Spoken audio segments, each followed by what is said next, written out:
All right, welcome back, everybody, to the start of the second period. Live here at the American Airlines Center. Owen Newkirk alongside Bruce LeVine as it's a 1-0 Stars lead on the Jason Spezza goal in the first period.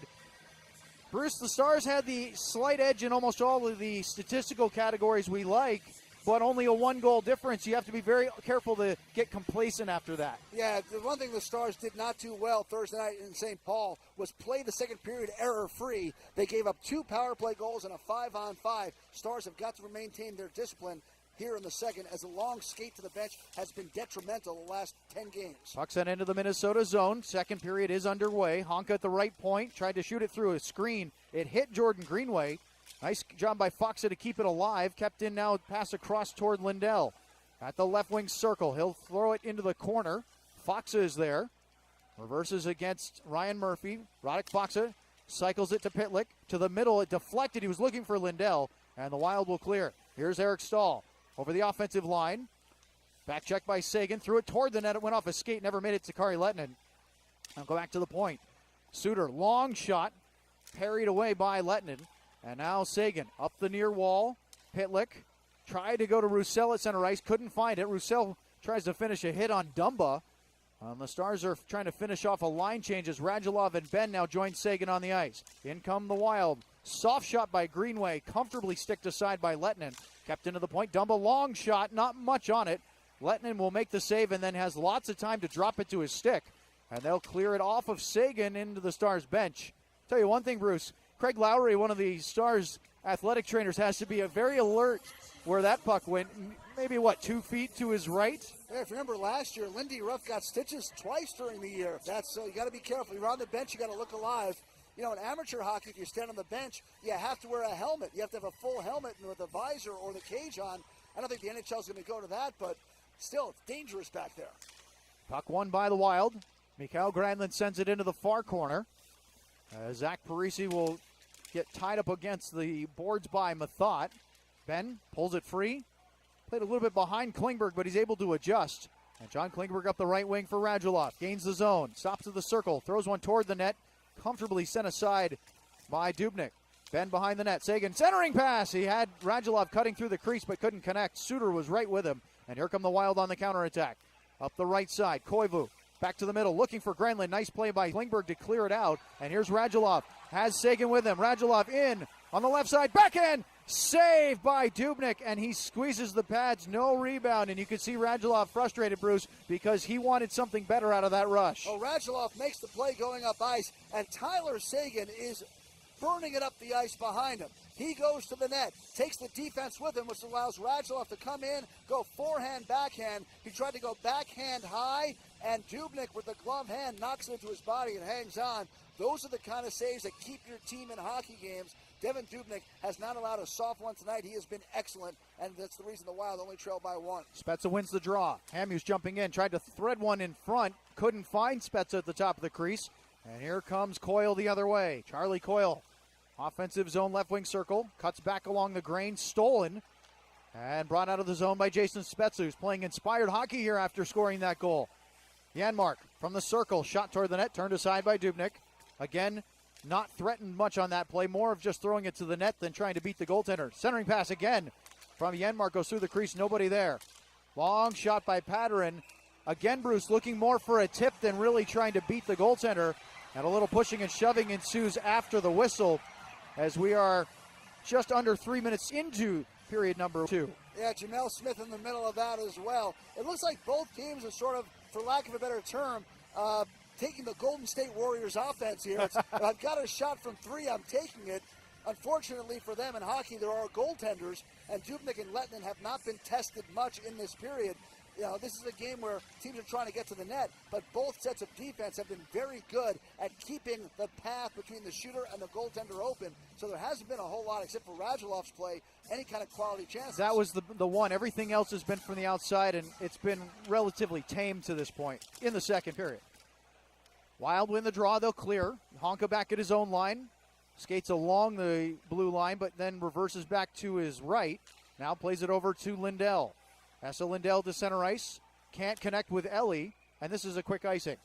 Stars had possession there, Bruce, but boy, Minnesota sat back. They didn't put any kind of pressure on the blue liners, really making them try to come to the red line first. You know, this really seems like Minnesota is being patient and waiting for the Stars to make a mistake, whether it be a penalty or an odd man rush. They're not forcing the issue at center ice. They're trying long passes inside the Star zone, just waiting for a mistake. This is something the teams did against the Stars last year when the Stars had all those defensive problems.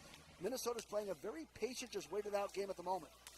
Face off in the Star zone after the icing, cleared out to the red line, but huffed right back in by Eriksson Ek. Lindell behind his own net, gets control, near side for Honka. As the Stars with a 1-0 lead, 3 minutes and 20 seconds into period number 2, and it's offside on Minnesota.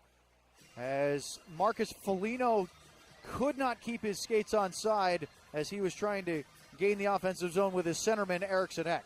Bit of a deflection. He actually had to leave the zone and come back in, but he touched the puck before his feet went over into the neutral ice area. One thing they're talking about, Owen, for next year is maybe changing the offside rule that your foot does not have to be on the ice if you're straddling the blue line, because it really makes it difficult for the linesman. If the intent is to put your skate down, with now the new technology, does it really have to be the blade 1 millimeter off the ice for it to be an offside call? They want to change that for next year. And, of course, the counter to that is the puck is won back into the Minnesota zone, and they'll bring it forward, is the league does not want more skates and blades up in the air, straddling the line with a foot up and causing potentially more injuries.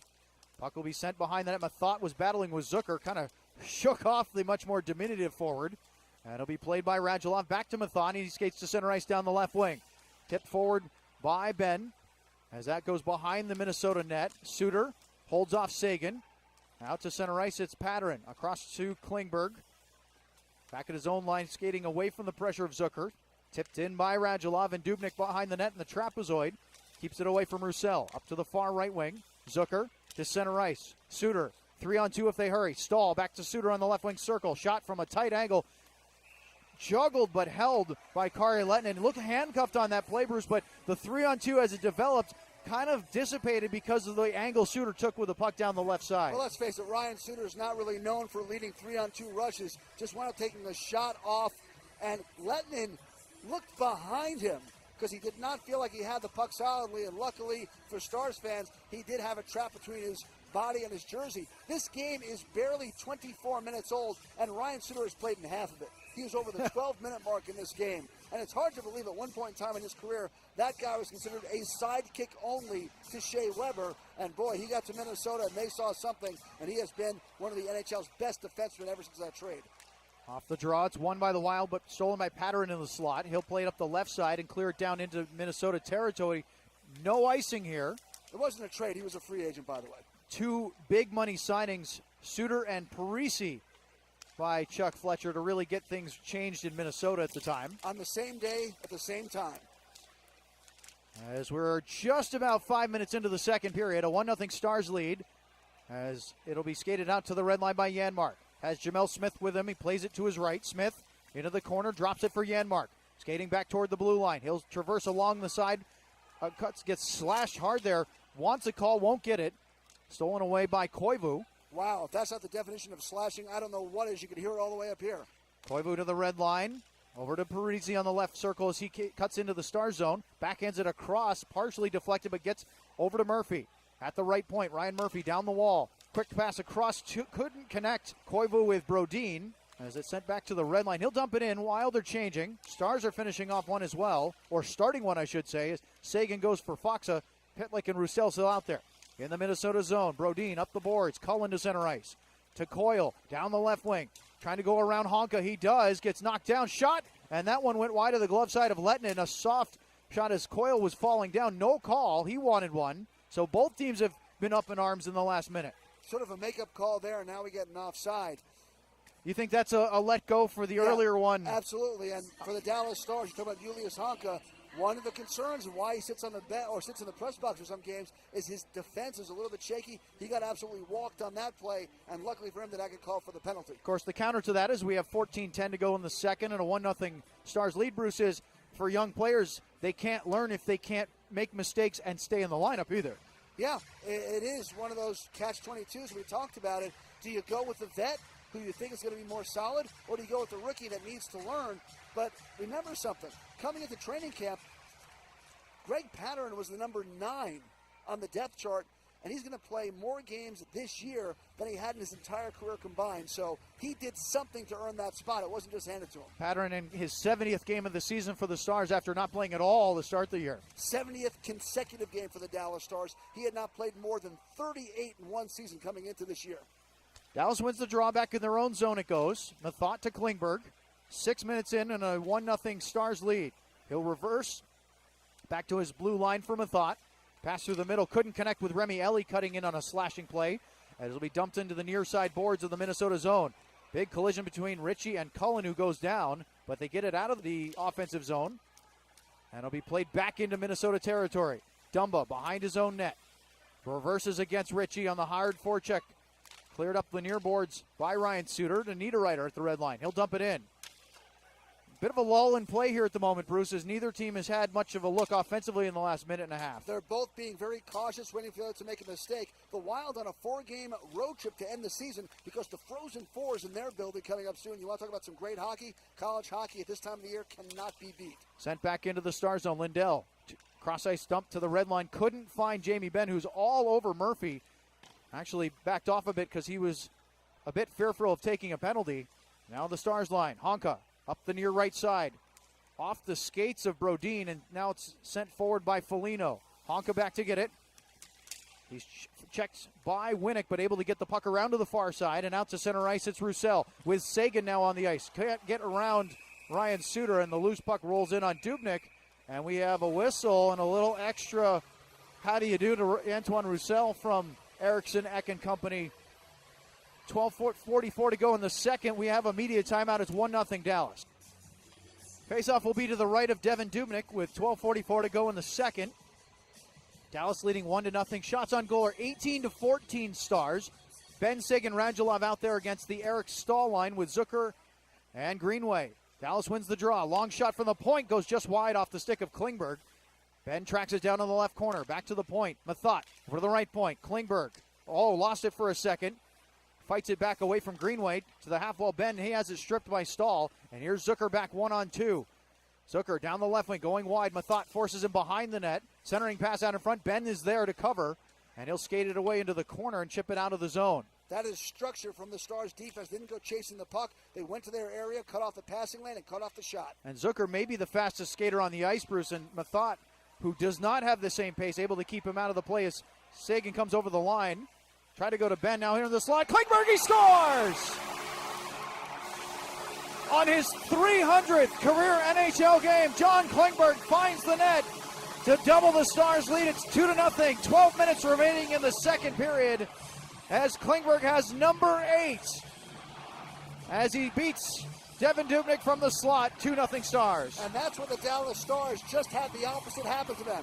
They went in the defensive zone. They had structure. They didn't chase the puck. Minnesota now goes in their defensive zone. One man goes to Ben, one man goes to Radulov, and Suter does not get out in time as Klingberg walks right down Main Street, right between the hash marks, and fires it glove side on Dubnyk to make it a 2-0 lead. Happy 300th to John Klingberg. Second point of the game for Klingberg. He had an assist on the Spezza goal. Bruce, you watch that replay, and you could see that Dumba, who was defending Jamie Benn in the corner, was worried about the pass to the crease. It's always the trailing high player that causes so much trouble for defenses. And Suter did not get out there in time.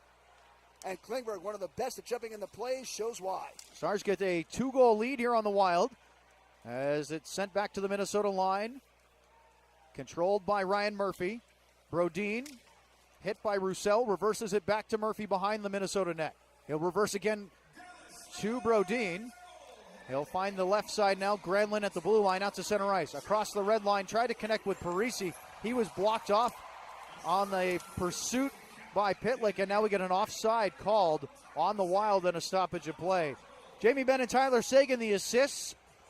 As Sagan now with points in 3 straight games. Bruce, he's just missing that goal to hit 40 with not necessarily his specific idol, but the Stars' idol, Mike Modano, in attendance. I'm pretty sure Sagan will get to 40 at some point in time in the next 4 games. One thing about Tyler Sagan now is he's up to 75 points. back about a month and a half ago, he was fourth behind Sagan, behind Ben, Klingberg, and Radulov, and now he's flying away with a team point lead. Janmark gains the line. Back to the point for Lindell. No, he didn't keep it in. It just jumps over the blue line. Offside called against the Stars. That'll bring a stoppage and a face-off just near the Dallas bench into the neutral zone. One thing the Stars are doing tonight that they did not do in Minnesota is they're not making structural mistakes. They're not getting caught behind the play, and they're not taking penalties. Three things that led to their demise in the second period. Tonight, they've gotten the matchups they want, and they have played the game they want at home. Klingberg hasn't scored a goal, Bruce, since the Pittsburgh game on February 9th at home. Not even the road Pittsburgh, but the first time they met the Penguins this year. That's a span of 23 games. Which was, incidentally, the last time the Stars scored 3 goals in regulation and won a hockey game. Wild bring it in, but can't get control. And it's skated quickly out to center ice by Jamel Smith. And he gets an offside call on Spezza, who is trying to dart across at an angle. Not the first time tonight, Bruce, we've seen the Stars forwards try to make sort of that diagonal slashing run or sort of a lane through the defense, trying to open up the structure, but they've had a tough time timing that at the blue line. Well, they haven't had much success with it lately, and they haven't tried it lately, but tonight they're looking for the stretch pass and the quick hitter through the middle. You know, you get goals from Klingberg, you get a goal from Spezza. This is the secondary scoring the Stars have wanted for the last 10 games, and so far tonight you've gotten it. Jamie Benn is 42nd assist. Sagan is 36 on the Klingberg goal. As out at center ice, Minnesota has control of it. Trailing 2-0 to the Stars as it's played up the left wing. Foligno over the offensive line. Wild shot. Partial deflection there by Patterson, goes into the netting. Patterson, Bruce, grabbing his nose or chin. I wonder if Foligno might have caught him with the stick on the follow-through. He might have, and it was inadvertent contact, so no whistle called. We've talked about Patterson and Hamhuis, who've been together a lot of the time. Greg Patterson is an unrestricted free agent after this year, and he's going to get some offers for sure. I was going to ask you right before the play that led to Klingberg scoring, we had to get back to action, but what do you think so far of the Honka-Lindell pairing? This is something we haven't seen the two young Finns playing together. Well, they've looked very sharp. They haven't had any letdowns. And one thing about Honka is tonight he's showing a lot of confidence with the puck, and Lindell's been a stay-at-home guy. I like what you've seen for Lindell. It's a similar role to what he plays when he plays with John Klingberg. Off the draw in the defensive zone, won by Sagan. Klingberg back to Mathot. Round the boards it goes to the far point. Dumba kept it in. He just flips it all the way across ice into the near corner. Foligno back along the boards. Dumba left it looking for Eriksson Ek. He's tied up by Sagan, who lost an edge. And now Ben gets control of the puck. Bothered by Foligno. Ben, far left corner. Hard hit by Eriksson Ek. Kept into the point. Dumba skates in. Wrist shot. Blocked by the bodies in front. Never made it to Lettinen. And Klingberg will lift it up and out of the zone. Possible icing call will be beat out by Sagan, so they wave off the whistle. Radulov on the right wing circle. Holds off Dumba to the slot. Tried to drag around Foligno. Lost the puck. Is stripped, and Foligno will bring it the other way for the Wild. Winnick at the blue line. They look like they're out of gas, and now the Stars have a chance at a break. Sagan right down the middle. Partial breakaway. Wrist shot wide of the goal. As it goes off the end boards. Came back out in front, but Pitlick couldn't find it. And the Wild nearly caught on a change. Big mistake by the Wild. They had a 3-on-2 with 3 gassed players. They went for a line change, got caught, and Sagan misses the net wide for number 40. Here's Mikael Granlund at the red line. Skates into the offensive zone. Good block by Honka, never letting that shot get past him. And it'll be chipped back out to center ice where Sealer gets it. 9 minutes ago in the second period, the Stars with a 2-0 lead. Puck deflected into the Dallas zone. Lindell right near the referee. Flips it up the boards, but it's not out. Kept in by Prosser. Koivu in front. Coming down the backside was Brodin. His redirection went well wide, but a dangerous spot as the block puck by Foxa gets it back to the Minnesota zone. Stars have only allowed 15 shots on net in this game, and the game is more than half over. 8:35 to go in the second period, and more importantly, I've got them for maybe 3 quality chances against. Back in the neutral zone, it's right near the scorer's booth. As Koivu will loft it into the Star zone. Honka spinning up the near boards with it. Banks it towards Ritchie. Ritchie to the red line. Behind the back drop pass. There comes Remi Ellie into the slot. Dangles to the forehand. Pad save by Dubnyk. Rebound swept free, but kept into the point by Hamhuis. And now we get a whistle and a penalty coming up on Dubnyk as Devin Shore got hung up with a goaltender. And I believe that he will indeed get an interference call because Shore had a beat on that puck, Bruce, and we was impeded by the Minnesota netminder. And the play begins with Remi Ellie going right to the net. getting the shot, taking the rebound, and the Shore goes for the puck behind the net. Dubnyk sticks out the paddle, hooks him, and the Dallas Stars go on their third power play of the night. So 8:07 to go in the second period. Media timeout here. Stars with a 2-0 lead